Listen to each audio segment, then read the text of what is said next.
নমস্কার বন্ধুরা, welcome to cricket Bangla. তো বন্ধুরা, এই ভিডিওতে ফিন অ্যালেনের ব্যাটিং নিয়ে অ্যানালাইজ করব, ফিন অ্যালেনের ব্যাটিং নিয়ে একটু রিসার্চ করব, ফিন অ্যালেনকে নিয়ে আলোচনা থাকছে এই ভিডিওতে। পাশাপাশি ক্যামেরন গ্রিনকে নিয়ে যে কন্ট্রোভার্সিটা হচ্ছে সেটা নিয়ে আলোচনা করব, ক্যামেরন গ্রিনের ব্যাটিং নিয়ে আলোচনা করব। ইন্টারেস্টিং হবে ভিডিওটা, শেষ অবধি অবশ্যই দেখতে থাকো। আমাদের চ্যানেলে প্রথম বাড়লে চ্যানেলটিকে সাবস্ক্রাইব করে দিও, অবশ্যই পাশের দেওয়া বেল আইকনটিকে অন করে দিও। তো চলো এবারে ভিডিওটা শুরু করা যাক। ফিন অ্যালেন ভাই, ফিন অ্যালেন গতকালকে যেরকম ব্যাট করেছে, গতকালকে যেরকম হিট করেছে, আমার মনে হচ্ছে ফিন অ্যালেন আগে যেরকম ব্যাটসম্যান ছিল তার থেকে কিন্তু অনেকটা আলাদা রকম দেখা যাচ্ছিল কালকে। ফিন অ্যালেন আগে কি করতো? ফিন অ্যালেন আগে পাওয়ার জেনারেট করতো, এখন কিন্তু রীতিমতো সেই পাওয়ার জেনারেট করছে না, রীতিমতো টাইম করছে, বলের উপর টাইম করছে এবং হেড একদম স্টিল, বডি ওয়েট সামনের দিকে, বেশি ঝুঁকছে না, একদম জাস্ট স্ট্রেট ব্যাটে খেলছে। এবং একটা শটও আমি দেখিনি যে ক্রস ব্যাটের বা বাজে শট, সব রকম ভালো শট মেরেছে, যেটা কিন্তু ভালো একটা খবর কলকাতা নাইট রাইডার্সের জন্য।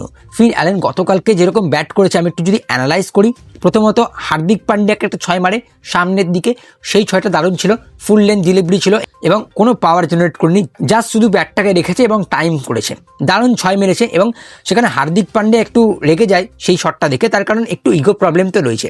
সেখানে হার্দিক পান্ডিয়া আবার পরের 5টা বল কাম ব্যাক করে তারপরে আর্শদীপকে যেরকম টেক ওভার করলো, আর্শদীপ কিন্তু ভালো লাইন লেন্থেই বল করেছিল কিন্তু তাকে সেট হতে দিইনি।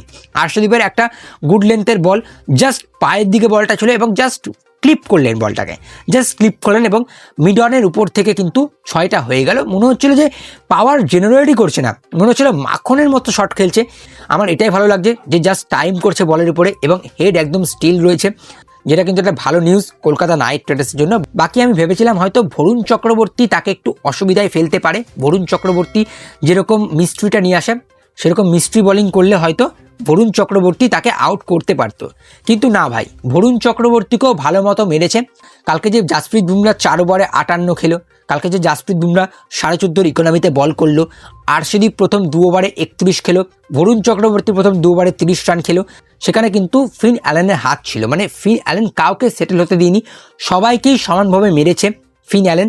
শুধুমাত্র হার্দিক পান্ডিয়া একটা মাত্র 6 খেয়েছে এবং তারপরে হার্দিক পান্ডিয়া ভালো লাইন লেন্থে বল করেছে, বাকিরা তো মানে প্রচণ্ড পরিমাণে মার খেয়েছে।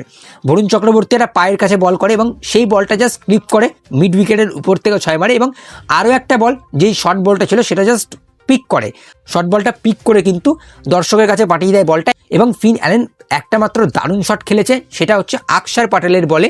আকসার প্যাটেল যখন বাইরের দিকে একটু হাওয়া দিয়ে বল করেছিল, সেই বলটাও কিন্তু পাওয়ার জেনারেট করেনি, বাইরের বলটা দাঁড়িয়ে দাঁড়িয়ে হেড স্টিল রেখে কিন্তু মিড অফের উপর থেকে 6টা মারে।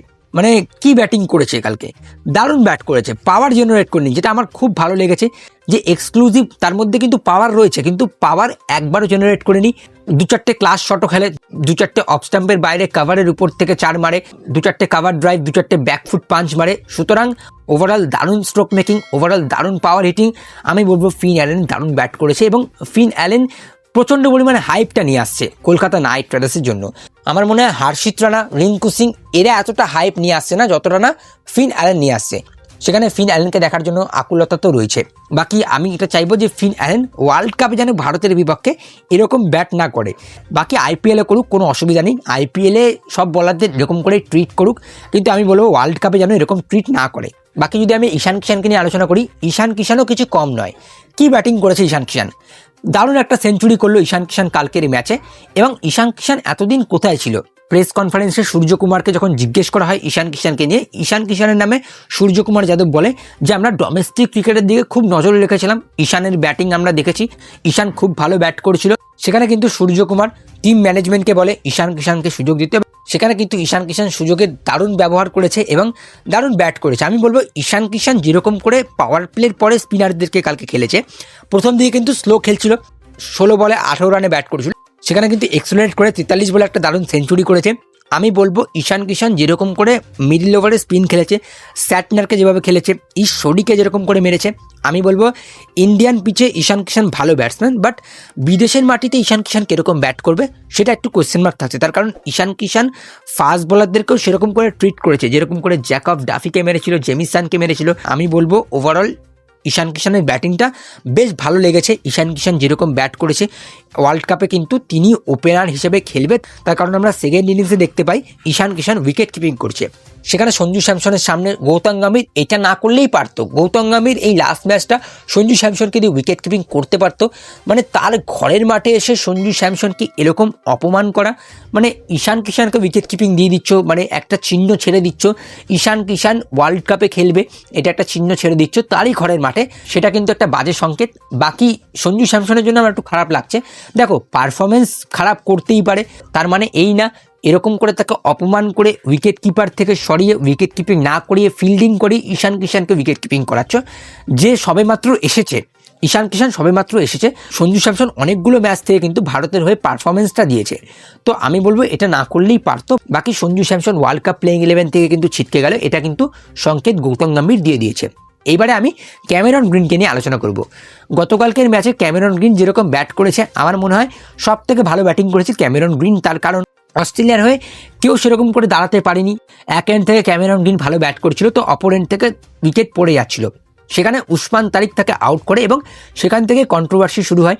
উসমান তারিকের বলে আউট হওয়ার পর ক্যামেরন গ্রিন রেগে গিয়ে একটা খারাপ অঙ্গভঙ্গি দেখায়, যে তার বোলিং অ্যাকশনটা একটু আলাদা রকমের, মনে হচ্ছিল যে বলটা একটু চাক করছে, একটু বলটা ছুঁড়ছে এবং থেমে বল করছে।